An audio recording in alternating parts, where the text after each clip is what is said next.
Good afternoon, good evening. Welcome to the AccendoTraders group. This is our weekend wrap-up report for March 16, 2008. www.AccendoTraders.com. Effective trade plans delivered daily. So this is our weekend wrap-up report. So we're going to do things a little bit different than we do daily. We're going to start off by looking at our watch list from Friday. Make some adjustments to that watch list, setting stops, alerts, maybe removing some stocks. Check for upcoming economic news, and we do have some coming up next week. Check the earnings calendar. We have a lot of brokers reporting this week. Watch, read newsletters, blog, etc. Certainly you should be just kind of, everybody interprets the same information differently. Find some people that you trust, some people that you like, and just kind of see what they're saying. Check the sector for trends. Check the indexes, or scan for some new trades, set alerts for those new trades, and as always, we're going to go and have a life. So let's start off by talking a little bit about the news from last week. And as you can see, actually the Dow was up 57 points, but it's still down 10% for the year. The S&P 500 is down 5 points last week and down 12% for the year.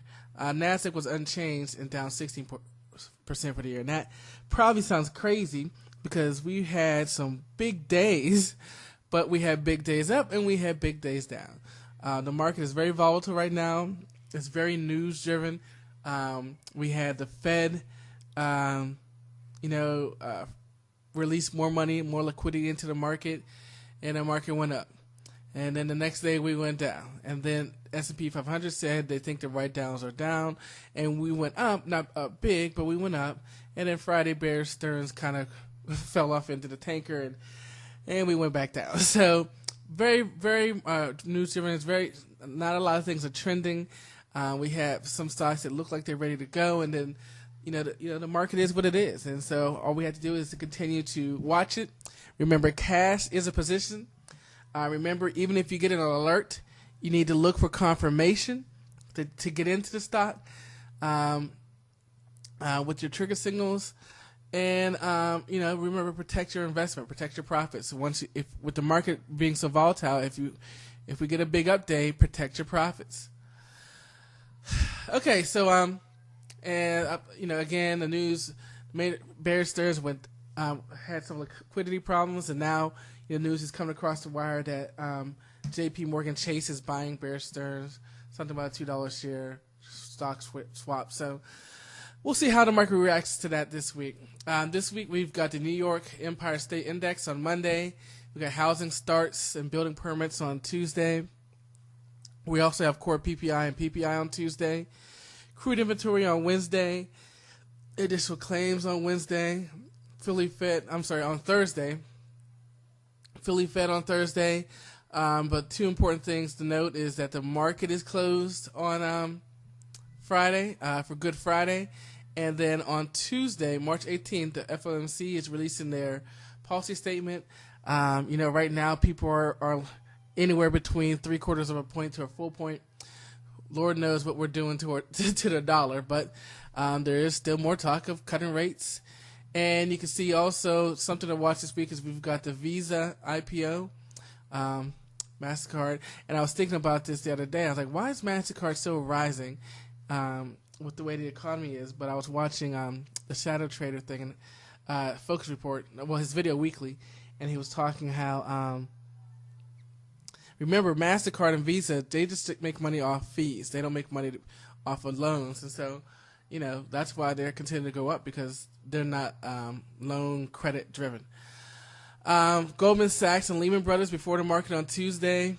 Morgan Stanley before the market on Wednesday. Nike after. And Bear Stearns before the market on Thursday. So the brokers are going to be releasing some things coming up this week that certainly can be in the market. But obviously, I'm not really sure how the market's going to respond to the FOMC policy statement. Of late, the market has responded well to when just like last week, the market FOMC put in some money into the market, and the market responded well to that. So, if they do cut $100 basis points, maybe we'll see some also good moves off of that. So with that said, let's go ahead and take a look at the watch list from last week. Okay, so let's go ahead and start off with our market sectors. So I'm going to bring up our sectors here.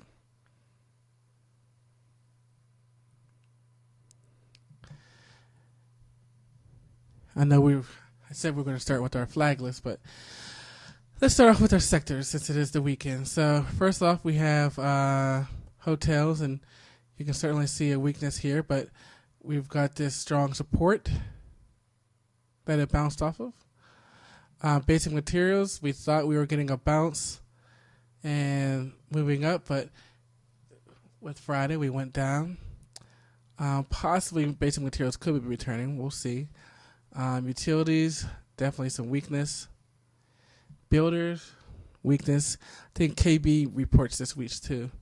Casinos, we've been waiting for LVS and Wynn and to kind of fall off, but they've been holding on, and you can see that here in the sectors that they're holding on. Coal, just entering a new consolidation pattern.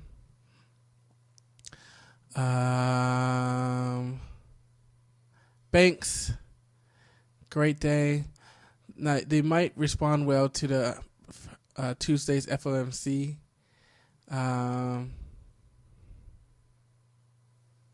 Biotech, still lower highs. Pharmaceuticals, lower highs. Look like this. If you look right here, it looks like the pharmaceuticals are starting to push lower. We're with this break here and below these wicks. So pharmaceuticals definitely look weak. Internet, we thought the NASDAQ was finally coming to life, and as usual, this 20's been hard resistance. So still a possibility, but certainly still looks weak. Gold. Look at that. Very nice, very nice. Software, same thing with internet. We thought it was going to break through, but went down. So, again, when you look at this as far as charts, you can see that the market fell where it's supposed to. The resistance was the 20, and that's where the market fell. But at the same time, the market's been holding up, holding on to this new support level, and we'll talk about that in a minute. Insurance, weak. Oil services, and this is interesting because, as you know, oil's setting new highs, but the oil stocks haven't really been doing that with it. So we have some divergence from what oil's doing and what the stocks are doing. Here's retail. Retail's looking like it's ready. Possibly we got a nice cliff here, and we'll see if it falls off there.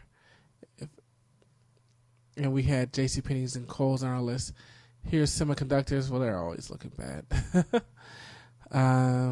Transport, as oil goes up, transports have to look weak. Brokers starting a push. And I'll be honest with you, with all these brokers releasing this week, and with the market being the way it is, you can't think that they're going to have great earnings compared to previous years. So, not that I play earnings, because you just never know how the market's going to interpret them. But definitely looks like the brokers are pushing lower. We broke through this support right here. So, brokers definitely look weak. We'll see what the JP Morgan Chase Bear Stearns news does. But here's one looking very nice. Energy, natural gas looking pretty good. And another oil index. Again, showing some weakness. We got some lower highs and some resistance being formed sort of along. Whoops, wrong one. Let's quickly change. Certainly some resistance being formed here. All right, so there's our sectors. They all look weak, all of them. We've got some sideways move in a couple of them. Natural gas looks okay, but certainly the sectors are not showing us that calls is the way to be going. Okay, our YouTube folks, my time is up. To download the full version of our video trade plan, visit iTunes and search for AccendoTraders under podcast. There's our link to provide feedback. And as always, trade at your own risk. Thanks and have a good night.